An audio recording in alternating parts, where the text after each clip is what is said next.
आय भूतले श्रीमते भक्ति वेदांत स्वामिने इति नामिने। नमस्ते सारस्वती देवे गौरवाणी प्रचारिणे निर्विशेष शून्यवादी पाश्चात्य देशतारिणे वंशाकल्पतरुभ्यश्च कृपा सिन्धुभ्येव च पतितानां पावनेभ्यो विष्णुवेभ्यो नमो नमः। जय श्री कृष्ण चैतन्य प्रभु नित्यानंद श्री अद्वैत गदाधर श्रीवासादि श्री गौर भक्त वृंद।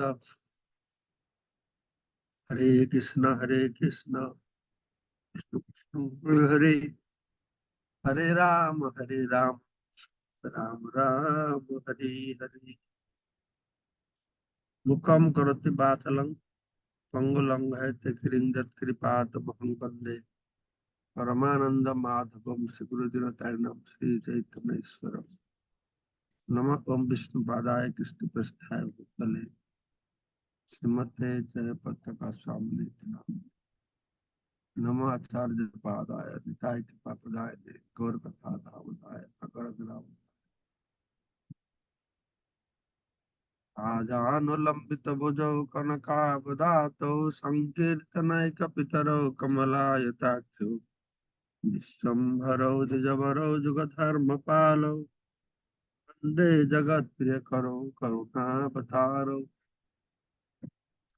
शिरा ददत निज गुप्त बीतम सो प्रेम नामामृतमत्तुतारम् आपामरज विजतारम गौर कृष्ण जनभ्य तमहं प्रपद्ये आनंद लीलामय विग्रहाय हेमावदिव्य छवि सुंदराय तस्मै महाप्रेम रस प्रदाय चैतन्य चंद्राय नमो नमस्ते।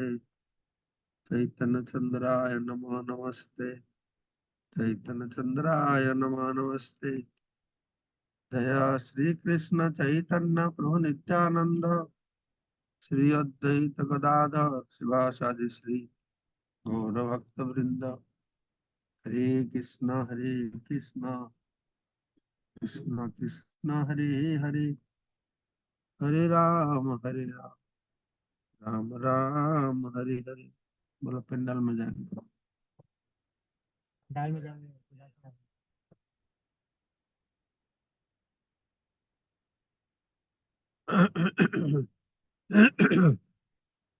আমরা কালকে শ্রবণ করছিলাম এই গিভ মাই ওয়াইফাই প্লিজ। কালকে আমি শ্রবণ করছিলাম চৈতন্য চরিতামৃত আমরা পাঠ করছি এমনি আদিল্লা প্রথম অধ্যায় থেকে। কালকে আমরা শ্রবণ করলাম বস্তু নির্দেশ। বস্তু মানে চৈতন্য মহাপ্রভু। তো চৈতন্য মহাপ্রভু সম্পর্কে বর্ণনা করতে গিয়ে চৈতন্য মহাপুরুষ ন চৈতন্যাৎ কৃষ্ণ জগতি তত্ত্বম পরমীয়। চৈতন্য মহাপ্রভু হচ্ছেন চৈতন্য মহাপ্রভু হচ্ছেন কৃষ্ণ। চৈতন্যাৎ কৃষ্ণ চৈতন্য রূপী শ্রীকৃষ্ণ, তার থেকে আর পরম তত্ত্ব কিছু নেই। কিন্তু কিছু লোক তো নিরাকার ব্রহ্মকে পরম তত্ত্ব বলে মনে করছে, কিছু লোক পরমাত্মাকে পরম তত্ত্ব বলে মনে করছে, কিছু লোক ভগবানকে পরম তত্ত্ব বলে মনে করছে। তো সে কথা বর্ণনা করতে বলা হলো যারা নির্বিশেষ ব্রহ্মকে পরম তত্ত্ব বলে মনে করছে, তো সে নির্বিশেষ ব্রহ্মটি কি? এখানে বলা হলো যে অদ্বৈতম ব্রহ্মোপনিষদে তদপি অশ্বতনুকা। সে হচ্ছে এই চৈতন্য কৃষ্ণ চৈতন্য রূপী শ্রীকৃষ্ণের তনুর আভা মানে শরীরের জ্যোতি। তো এইটি হলো কৃষ্ণ চৈতন্যের অধীন তত্ত্ব, যে কথা কৃষ্ণ গীতায় বলেছেন ব্রহ্ম নেই প্রতিষ্ঠা হম। এটা হয়ে গেল। তারপরে বলা হলো যে অন্তর্যামী পুরুষকে দেখছেন পরমাত্মা।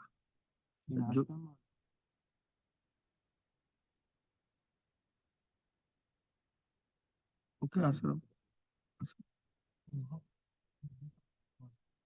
তো আশ্রম ইজ বেটার। তো সেটা বলা আছে যে কিভাবে ভগবান পরমাত্মা রূপে অনুপরমাণু প্রতি জীবের হৃদয়ে অবস্থান করেন। যোগশাস্ত্রের যোগীরা অন্তর্যামী পুরুষ ইতি স অস্য অংশ, সে হচ্ছে ভগবানের অংশ বৈভব। ঠিক আছে।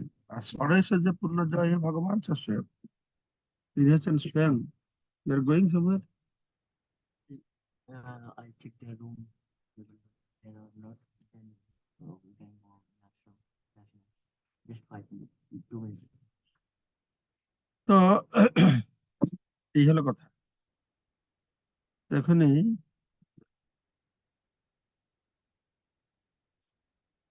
কালকে আমরা শ্রবণ করেছিলাম যে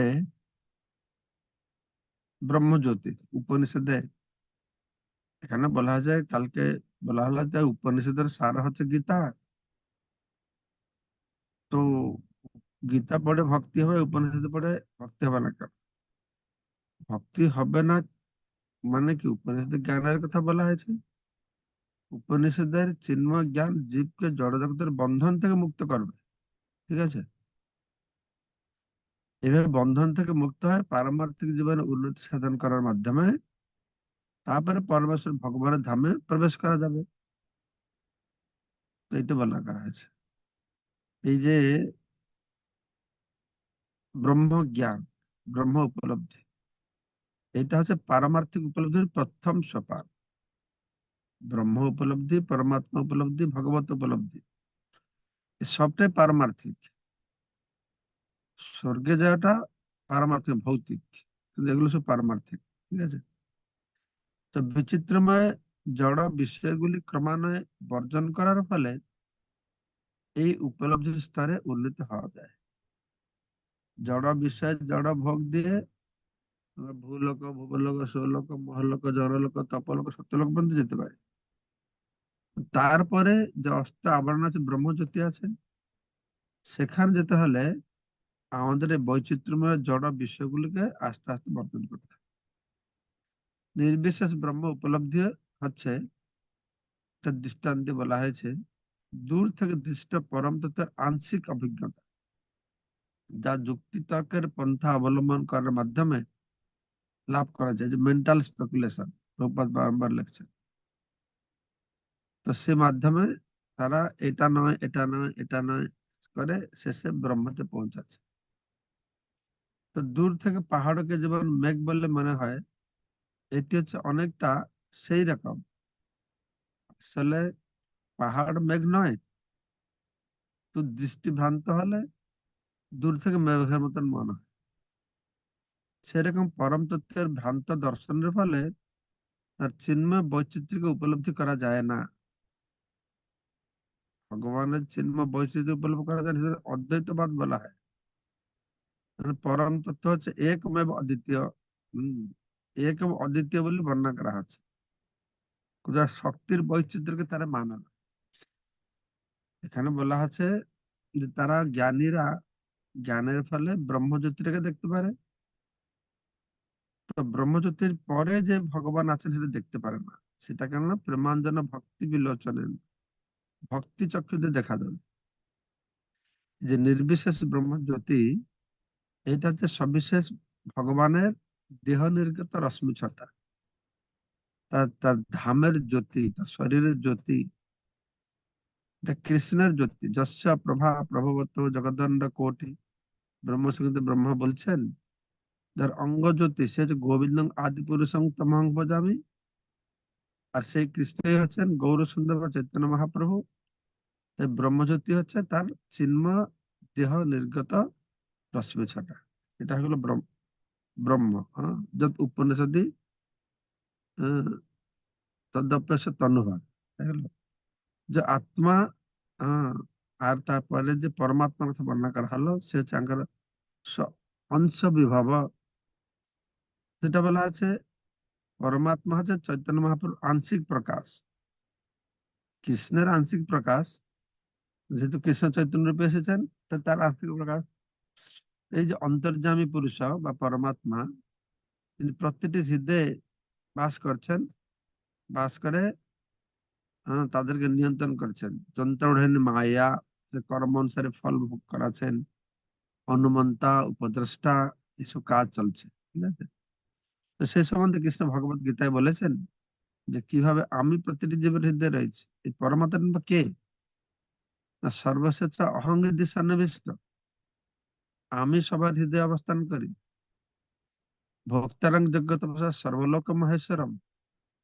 আমি পরমাত্মা রূপে, পরমেশ্বর ভগবান হচ্ছেন এইভাবে তিনি বলছেন যে আমি পরমাত্মা রূপে সবকিছুর অধীশ্বর। ব্রহ্মসংহিতাও বলা হয়েছে অন্ডান্তরস্থ পরমাণু চয়া অন্তরস্থ। কিভাবে ভগবান অন্য পরমাণুর মধ্যে অবস্থান করছেন, এইভাবে ভগবান সর্বব্যাপক। ঠিক আছে? তিনি প্রতিটি জীবের হৃদয়ে বাস করছেন, পরমাত্মা প্রতিটি পরমাণুর মধ্যে বাস করছেন। এইভাবে বুঝতে হবে। তার মানে ভগবানের এই পরমাত্মা রূপে ভগবান সর্বব্যাপ্ত, সর্বব্যাপক। উম, তো এটা হয়ে গেল ব্রহ্ম আর পরমাত্মা। ভগবান স্বয়ং ষড়ৈশ্বর্য পূর্ণ ভগবান, ঐশ্বর্যস্য সমগ্রস্য বীর্য যশস্বী জ্ঞান বৈরাগ্য বৈশ্চৈব সনাং ভগ ইতিঙ্গনা। ঐশ্বর্য, সমস্ত ঐশ্বর্য, বীর্য, শ্রী, যশ, জ্ঞান, বৈরাগ্যের যিনি অধীশ্বর, তিনি হচ্ছেন স্বয়ং ভগবান শ্রীকৃষ্ণ। তাকে শাস্ত্রে পূর্ণ বলে বর্ণনা করা হয়েছে। পূর্ণ ব্রহ্ম, পরম ব্রহ্ম, পরম ব্রহ্ম, পরম ধামম পবিত্রম পরমম ভবান। তো সে চৈতন্য মহাপ্রভু রূপে ভগবান এই ছয়টার মধ্যে ছয়টা গুণই আছে, কিন্তু তাদের বেশি দেখা হয়েছে কি না আদর্শ ত্যাগী। উম, ঠিক রামচন্দ্র যেরকম একটা আদর্শ রাজা রূপে প্রসিদ্ধ ছিলেন, তো চৈতন্য মহাপ্রভু আদর্শ ত্যাগী। চৈতন্য মহাপ্রভু সন্ন্যাস আশ্রম গ্রহণ করে সব কিছু বিধি নিষেধ নিজের জীবনে যথাযথ আচরণ করার মাধ্যমে অপূর্ব ত্যাগের দৃষ্টান্ত দিয়েছেন। তিনি আপনে আচার্য ধর্ম জীবের শিখায়। ভগবান হচ্ছেন এক, এক এক স্বরূপে এক এক রস আস্বাদন করছেন, এক এক ভাবে লীলা বিলাস করছেন। তো চৈতন্য রূপে তিনি হচ্ছেন ঔদার্য ভাব, ঐশ্বর্য আছে, মাধুর্য আছে, ঔদার্য। তাই তিনি সন্ন্যাস গ্রহণ করে জীবের কল্যাণের জন্য, এই কৃষ্ণ প্রেম দেওয়ার জন্য সবকিছু সুখকে পরিত্যাগ করেছে। তো সন্ন্যাসী রূপে চৈতন্য মহাপ্রভু কুচ্ছ সাধনা করেছেন। এই জন্য কোথায় মহাভারতে বর্ণনা করা হচ্ছে,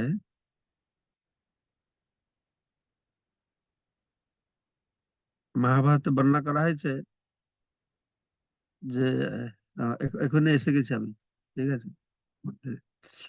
তো মহাভারতের জন্য বর্ণনা করা হচ্ছে যে কিভাবে সন্ন্যাসকৃত সমশান্তি নিষ্ঠা শান্তি পরায়ণ। এই চৈতন্য মহাপ্রভু যে ভগবান, তার চারটে গুণ বর্ণনা করা হচ্ছে। হুম, সন্ন্যাসকৃত, কলিযুগে ভগবান আসবেন, সন্ন্যাস ধর্ম গ্রহণ করবেন। কলিযুগে তো সন্ন্যাস ধর্ম নিষিদ্ধ। হুম, মহাপ্রভু বলেছেন সন্ন্যাস আমার কিবা কাজ, প্রেম প্রয়োজন। ভগবত ভক্তি করতে হলে, প্রেম লাভ করতে হলে সন্ন্যাস গ্রহণ করা দরকার নেই। কিন্তু যেহেতু চৈতন্য মহাপ্রভু হচ্ছেন সমগ্র বৈরাগ্যের আধার, তাই তিনি সন্ন্যাস গ্রহণ করেছেন জগৎকে শিক্ষা দেওয়ার জন্য। তো কেউ তাকে অনুকরণ করতে পারবে না। হুম, তো যতটা সম্ভব তার পদাঙ্ক অনুসরণ করা উচিত। তো যারা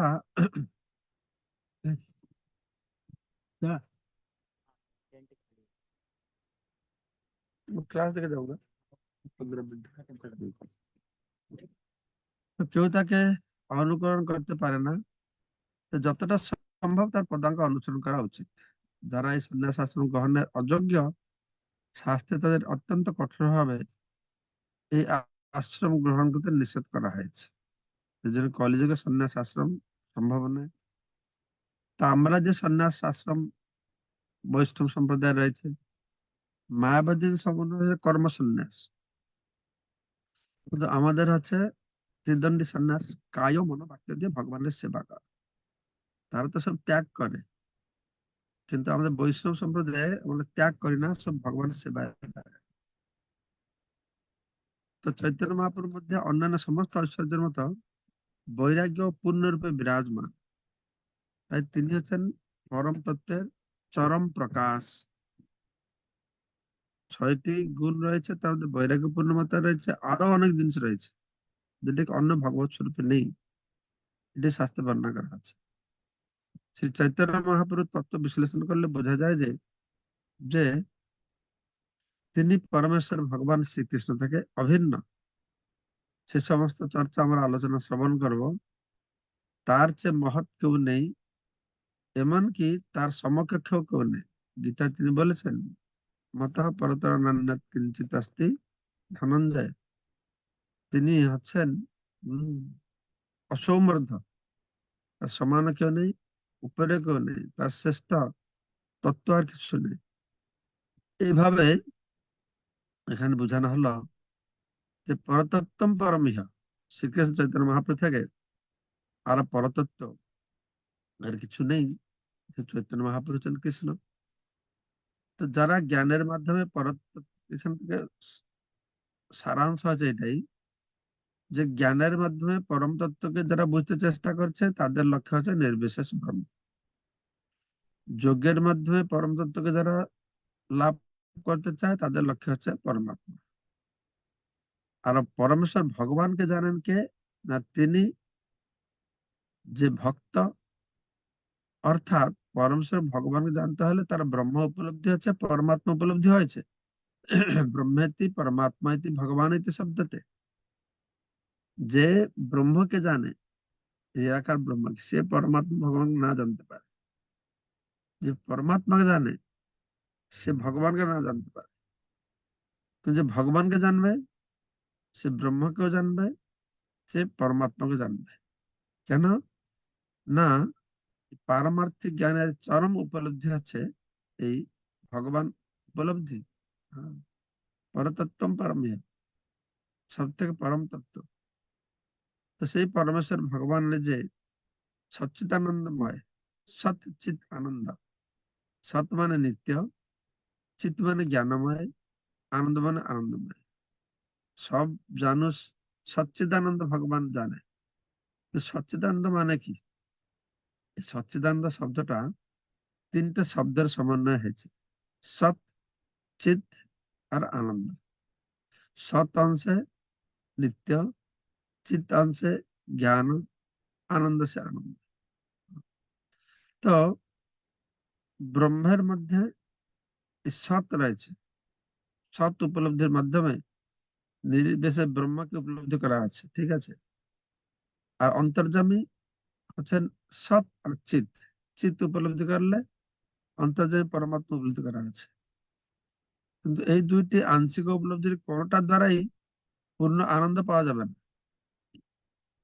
সৎ আর চিৎ নিত্য জ্ঞানময়, ব্রহ্ম পরমাত্মা, কিন্তু ওই যে পূর্ণ আনন্দ এটা ভিতর নেই।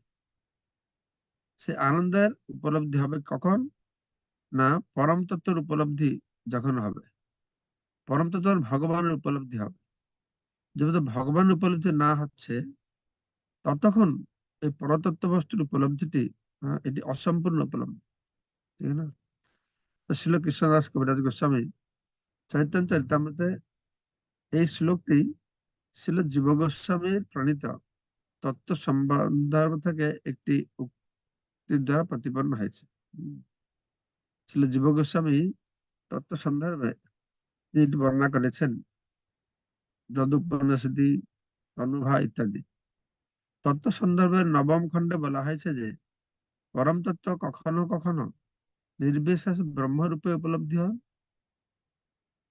নির্বিশেষ ব্রহ্মরূপে উপলব্ধি হন জ্ঞানীরা, যা চিন্ময় হলো পরম তত্ত্বের আংশিক প্রকাশ।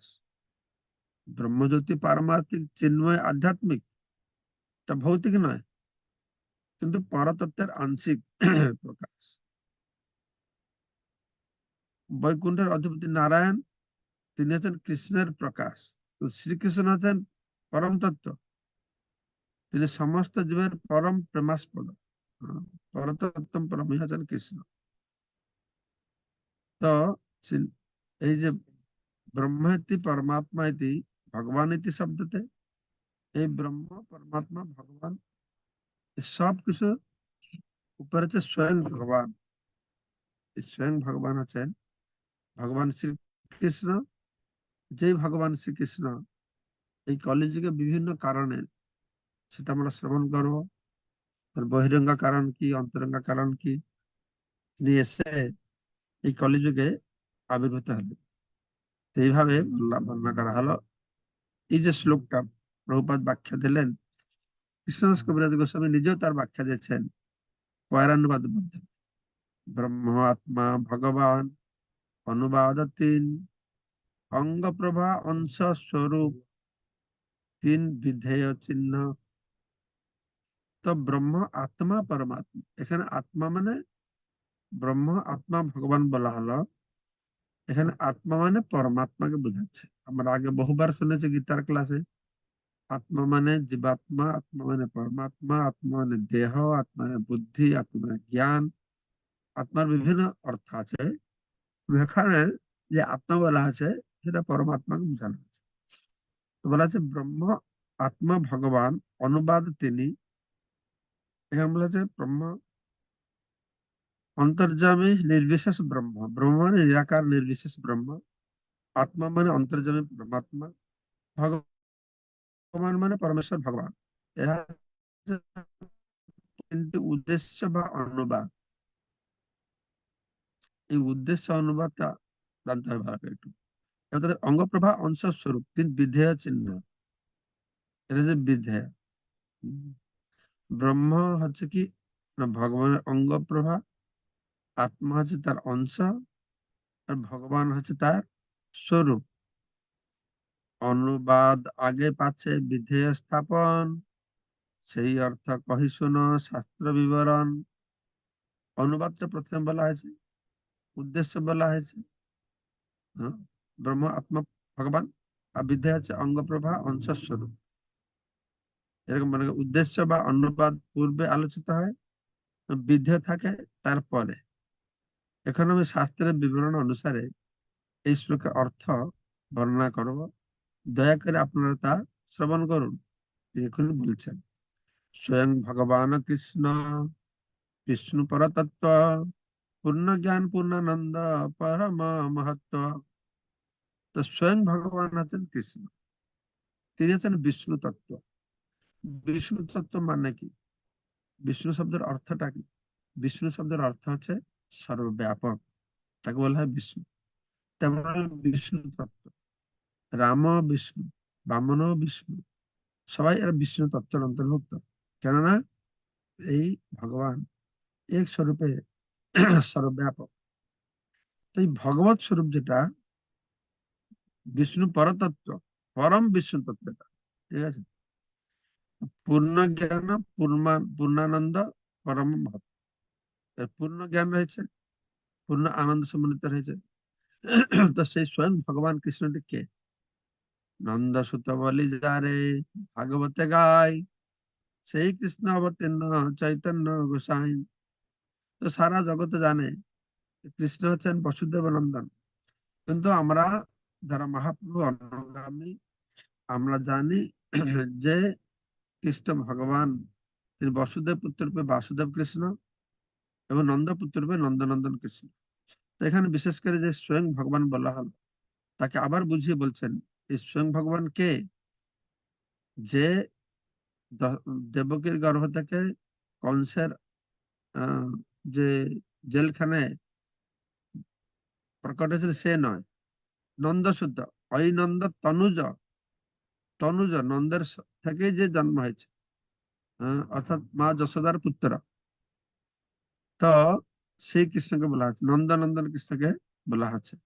সেই কৃষ্ণ অবতীর্ণ চৈতন্য গোসাই, দ্বারকার কৃষ্ণ নয়, মথুরার কৃষ্ণ নয়, বৃন্দাবনের কৃষ্ণ, তিনি চৈতন্য রূপে এসেছেন। তখন আমরা শ্রবণ করবো কৃষ্ণ কেন আসলো, তখন জিনিসটা আমরা আরো ভালোভাবে বুঝতে পারবো যে কেন তিনি চৈতন্য রূপে প্রকটিত হয়েছেন। তো সাহিত্যে অলঙ্কার শাস্ত্রের নিয়ম অনুসারে উদ্দেশ্য অংশের উল্লেখ হয় বিধের পূর্বে। বৈদিক শাস্ত্রে প্রায়শই ব্রহ্ম, পরমাত্মা, ভগবান শব্দের উল্লেখ করা হয়েছে এবং তাই তিনটি শব্দ পারমার্থিক উপলব্ধির বিষয় হিসাবে ব্যাপকভাবে পরিচিত। এই ব্রহ্ম, পরমাত্মা, বৈদিক সাহিত্যে এই তিনটে শব্দ ভিন্ন ভিন্ন জায়গায় লেখা হয়েছে। কোথায় ব্রহ্ম বলা আছে, কোথায় পরমাত্মা বলা আছে, কোথায় ভগবান বলা আছে। আর যে যে লাইনের লোক তাকে সেইভাবে তারা উপাসনা করছে। তো কিন্তু নির্বিশেষ ব্রহ্ম যে চৈতন্য মহাপ্রভু দিব্য অঙ্গের কান্তি অথবা পরমাত্মা যে স্বয়ং ভগবান চৈতন্যের অংশ, সেই সম্বন্ধে অনেক জানে না। ব্রহ্ম পরমাত্মা ভগবান জানে, কিন্তু এই ব্রহ্ম যে ভগবানের অঙ্গকান্তি, পরমাত্মা যে তার অংশ, এটা লোকেরা জানে না। তাই ব্রহ্ম যে শ্রী চৈতন্য মহাপ্রভুর অঙ্গকান্তি, পরমাত্মা যে তার অংশ প্রকাশ, এবং পরমেশ্বর ভগবান শ্রীকৃষ্ণ যে চৈতন্য মহাপ্রভু থেকে অভিন্ন, তো সেটাকে প্রামাণিক বৈদিক সাহিত্যের প্রমাণের দ্বারা হ্যাঁ, এখানে প্রতিপন্ন করা হয়। তো সেটাকে প্রমাণ করতে গিয়ে গ্রন্থাকার প্রথমে কি করছেন না, প্রমাণ করতে চেয়েছেন যে সমস্ত বেদের মূল তত্ত্ব হচ্ছে বিষ্ণু তত্ত্ব। বিষ্ণু তত্ত্ব মানে আমি বলেছিলাম কি না, সর্বব্যাপ্ত ভগবান শ্রী বিষ্ণু। তো বিষ্ণু তত্ত্বের বিভিন্ন শ্রেণীগত বৈশিষ্ট্য রয়েছে।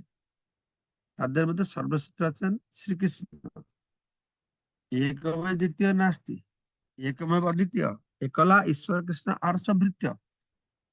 ব্রহ্ম হচ্ছে এক বস্তু, কিন্তু এক পিছন বহুধা বিভাতি। এক পিছন এক হয় বহু রূপে তিনি আত্মপ্রকাশ করেছেন, বহু প্রকারের বৈচিত্র্য লীলা বিলাস রস আস্বাদন করার জন্য। তো সেক্ষেত্রে ভগবত গীতায় ও সমস্ত বৈদিক শাস্ত্রে প্রতিপন্ন হয়েছে। পরমেশ্বর ভগবান শ্রীকৃষ্ণকে শ্রীমদ ভাগবতে নন্দসূত বলে বর্ণনা করা হয়েছে। তো শিল কৃষ্ণদাস কবিরাজ গোস্বামী সেই নন্দসূত আবার আবির্ভূত হয়েছেন চৈতন্য রূপে, এটা বললেন। কারণ বৈদিক শাস্ত্রের সিদ্ধান্ত আছে শ্রীকৃষ্ণ ও চৈতন্য বাবুদের কোনো পার্থক্য নেই। এই তত্ত্ব গ্রন্থকার এখানে প্রমাণ করবেন। যদি প্রমাণ করা যায় যে ব্রহ্ম, পরমাত্মা, ভগবান এই সমস্ত তত্ত্বের মূল উৎস হচ্ছেন কৃষ্ণ এবং সেই চৈতন্য মহাপ্রভু কৃষ্ণ থেকে অভিন্ন, তাহলে আর কোনো অসুবিধা নেই। তো সেটাই উনি বুঝাবেন যে ব্রহ্ম, পরমাত্মা এই সব কিছুর উৎস হচ্ছে ব্রহ্ম, পরমাত্মা, ভগবানের উৎস হচ্ছেন কৃষ্ণ, আর কৃষ্ণ হচ্ছে চৈতন্য মহাপ্রভু থেকে অভিন্ন। তাতে বোঝা যায় যে চৈতন্য মহাপ্রভু সবকিছু তত্ত্বের মূল উৎস, সে যে কৃষ্ণ থেকে অভিন্ন হবে, তাই না? সেই পরম তত্ত্ব সাধনার স্তর অনুসারে সাধকের কাছে নিজেকে ব্রহ্ম, পরমাত্মা, ভগবানের রূপ প্রকাশিত করে। এই পরতত্ত্ব বস্তু ব্রহ্মেতি পরমাত্মা ভগবান ইতি শব্দতে, তো সাধক অর্থাৎ জ্ঞানীদের কাছে এক স্বরূপে প্রকাশিত হবে পরমাত্মা, যোগীদের কাছে এক স্বরূপে হতো, আর ভক্তের কাছে অন্য স্বরূপে প্রকাশ হবে। এক বস্তুকে ভিন্ন ভিন্ন ভাবে দেখছে। আমি কোথাও শুনেছি প্রভুপাদ বলছেন এটা টেবিল আছে, এই টেবিলের তিন দিকে যদি তিনটা লোক দাঁড়ায়, তা সবাই টেবিলটাকে দেখছে, কিন্তু আলাদা আলাদা রূপে দেখছে। হ্যাঁ, একই টেবিলকে দেখছে, সে সবাই পরতত্ত্বকে দেখছে, কিন্তু ভিন্ন ভিন্ন রূপে তারা দেখতে পাবে। তো এইভাবে এখানে বর্ণনা। ঠিক আছে তাহলে, আজকে তো খুব বিশেষ একটা দিন। সারা ভারতে আমাদের সনাতন ধর্ম অবলম্বী উৎসাহ দিয়ে 500 বছর পরে আবার আমরা রামচন্দ্রকে পূজা করতে পারবো। এটা সনাতন ধর্ম অবলম্বীদের জন্য একটা বিরাট ব্যাপার। তো আমাদের এই ভগবত চেতনাকে সমৃদ্ধ করার জন্য খুব সাহায্য করবে। অবশ্য কিছু নাস্তিক সরকার আছে আমাদের দেশে, তারা এটাকে ভালো করে দিচ্ছে না। যেরকম তামিলনাড়ু, আমি শুনলাম কি বলছিল, ওখানকার সরকার বন্ধ করে দিয়েছে, কেউ টিভিতে দেখতে পারবে না, কেউ ফাংশন করতে পারবে না, কেউ কীর্তন করতে পারবে না। মানে ওরা শ্রীলঙ্কার কাছে থাকে, তো ওটা রাবণের দলের লোক মানে, সেজন্য ওরা এগুলো করতে চায় না। তো ঠিক আছে, কি বলুন মঙ্গল প্রভু কি বলছে। কালকে আমি গেলাম বিকালে, সন্ধ্যা লাগিয়ে পুরো ঘুরে ঘুরে দেখলাম সেই সুন্দর কিভাবে সাজিয়েছে। ওই সাজানো দেখলে মনে হয় যেন শাস্ত্রে বর্ণনা করা হয়েছে রামচন্দ্র আসবে সব সাজায়, হ্যাঁ, তখন ফেরলো সীতা মাইকে নিয়ে লঙ্কা থেকে, সেরকম সাজিয়েছে। হাজার হাজার লোক। আজকে একটু কম লোক থাকবে, যেহেতু রেস্ট্রিকশন, কাউকে ঢুকতেই দিয়েছে না, যে ইনভাইটেড লোক থাকবে। আগামী কালকে থেকে মনে হয় গাড়ি ঘোড়া চলবে না, শুধু মানুষই চলবে এখানে। ঠিক আছে, মঙ্গলময় প্রভু বলুন। হরে কৃষ্ণ মহারাজ, শ্রীচরণে দণ্ডবত প্রণাম। মহারাজ, ব্রহ্ম পরম তত্ত্বের আংশিক প্রকাশ, তাহলে পরমাত্মাও কি আংশিক প্রকাশ না মহারাজ কিরকম?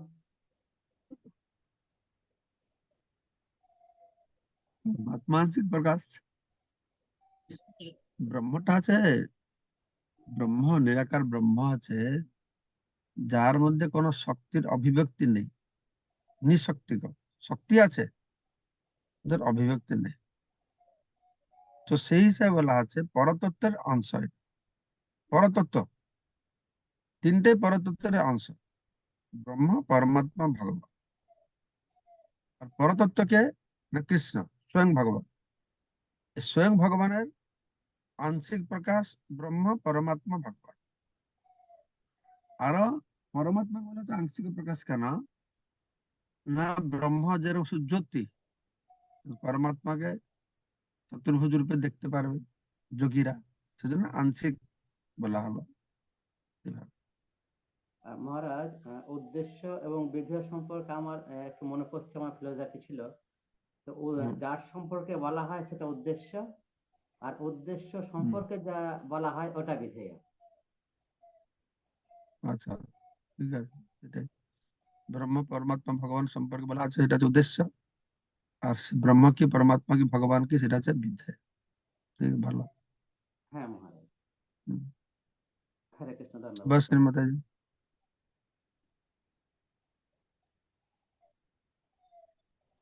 হরে কৃষ্ণ, ধন্যবাদ, প্রণাম মহারাজ, আপনার সেই চরণের সুন্দর ক্লাসের জন্য ধন্যবাদ। মহারাজ, এই নির্বিশেষবাদীরা কি বুঝতে পারেন না যে উম, চিন্ময় সবিশেষ আহ, অঙ্গের রশ্মি ছটা যে ব্রহ্ম, এই এই এত সুন্দর সেই ব্রহ্মজ্যোতি, তাহলে কি ভগবান তো স্বয়ং সম্পূর্ণ, তাহলে কত সুন্দর এবং সবিশেষ রূপ আছে ভগবানের। এটা কি নির্বিশেষবাদীরা কখনো বুঝতে পারেন না, নাকি বোঝার চেষ্টা করেন না? হরে কৃষ্ণ। তারা বুঝতে পারে না, বোঝার চেষ্টা করে না, করবে কি করে? তারা যেহেতু ভক্ত সঙ্গ পায় না, তারা জ্ঞানীদের সঙ্গ পেয়েছে, যে যার সঙ্গ পায় সে সেটাকে শ্রেষ্ঠ বলে মনে করে। যে যথামাং প্রপদ্যন্তে তাং তথৈব ভজামি। যেভাবে প্রপত্তি করে ভগবান সেইভাবে নিজেকে বুঝাবে, আর অন্যগুলো তাদেরকে তুচ্ছ বলে মনে হবে, ঠিক নয় বলে মনে হবে। নিরাকার ব্রহ্মদের জন্য, তাদের জন্য ভগবান ঠিক নয়, এটা মায়া, এই জন্য তাদের মায়াবাদী বলে। তাদের ফিলোসফি আলাদা আছে, যাতে তারা ওই নিরাকার ব্রহ্মকেই মানবে। ভগবান এরকম তৈরি করে রেখেছে। সত্যবান গোবিন্দ প্রভু। হরে কৃষ্ণ, ধন্যবাদ মহারাজ, ধন্যবাদ, প্রণাম। মহারাজ, দণ্ডবোধ প্রণাম মহারাজ। মহারাজ, নন্দসূত কৃষ্ণ আর দেবকী নন্দন কৃষ্ণ, ওনাদেরকে কি আমরা একইভাবে দেখবো না আলাদাভাবে দেখবো? একই, তত্ত্বগত হবে একই, কিন্তু ভাব হচ্ছে আলাদা। দেবকী পুত্রের ভাব হচ্ছে ঐশ্বর্য ভাব, তিনি অসুর বধ করতে এসেছেন। নন্দনন্দন হচ্ছে মাধুর্য ভাব, তিনি অসুর বধ করেন না। তিনি শুধু তার সখা উপদেশে লীলা বিলাস করেন, মধুর রস আস্বাদন। হ্যাঁ, ঠিক আছে মহারাজ। হরে কৃষ্ণ, দণ্ডবোধ প্রণাম। সবাইকে অশেষ ধন্যবাদ আজকে অনুষ্ঠান যোগদান করবার জন্য। সবাই ঘরে দীপ জ্বালাবেন, আনন্দ করবেন, কীর্তন করবেন। আজকে রামচন্দ্রের প্রতিষ্ঠা হবে এখানে। আমাদের তো ইস্কনে বিগ্রহ প্রতিষ্ঠা হয়, ইস্কন ভক্তরা আনন্দ পায়। গৌড়ীয় মঠে বিগ্রহ প্রতিষ্ঠা হলে গৌড়ীয় মঠের ভক্তরা আনন্দ পায়। যে সংস্থার বিগ্রহ প্রতিষ্ঠা, সেই সংস্থায় উৎসব হয়। আজকে রামলালার যে এখানে অনুষ্ঠান আছে, সব সংস্থা এখানে এসে গেছে। সে মায়াবাদ থেকে শুরু করে যোগী, সাহাজিয়া, কেউ কেউ অভাব নাই। কত প্রকারের সাধু, কত প্রকারের তিলক, কত প্রকারের ড্রেস, সব এসে গেছে এখানে। রামচন্দ্র কি করছেন, সমস্ত সনাতন অবলম্বীদেরকে তিনি একত্রীকরণ করছেন। খুব সুন্দর একটা প্রচেষ্টা। জয় শ্রী প্রভুপাদ কি জয়। বাঞ্ছা কল্পতরুভ্যশ্চ কৃপা সিন্ধুভ্যেব কল্পতরুভ্যশ্চ কৃপা বাঞ্ছা সিন্ধুভ্যশ্চ কল্প পতিতানাং পাবনেভ্যো বৈষ্ণবেভ্যো নমো নমঃ। মহারাজকে জয়। না, পাবন